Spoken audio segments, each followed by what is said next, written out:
परमेश्वराने आम्हाला जन्माला घातलं याचं सुद्धा काही ना काही नियोजन असणार आहे.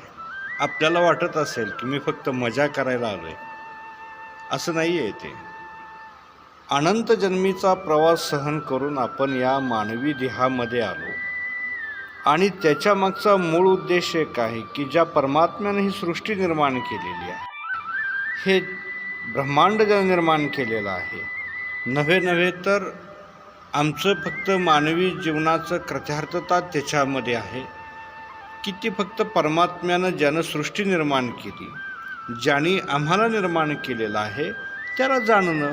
आणि हेच मनुष्य आज करायला तयार नाही. जगातली परमेश्वरानं निर्माण केलेली सगळी सुखं आम्हाला पाहिजे आहेत, पण खऱ्या अर्थानं आम्हाला देव मात्र नको आहे.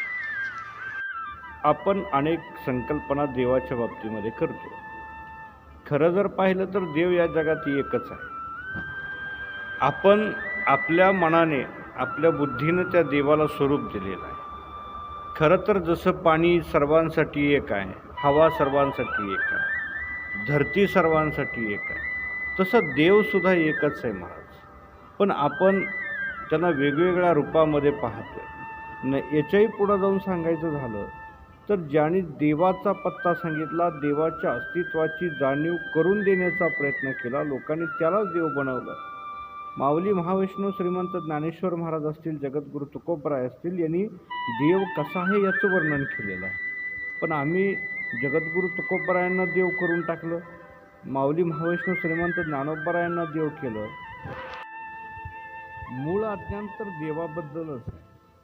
संतांनी देव कसा आहे हे सांगितलं, लक्षात घ्या. आणि आम्ही संतांना देव मानतो. मानण्याबद्दल माझं मत नाही आहे, पण ज्यांनी खऱ्या अर्थानं या जगात देव कसा आहे याचं प्रकटीकरण केलं त्यांना आपण देव मानतो. पण मूळ वास्तवामध्ये भगवान श्रीकृष्ण अर्जुनाला सांगतात की मया तद्मिलीन जगत व्याप्तः मूर्तिना,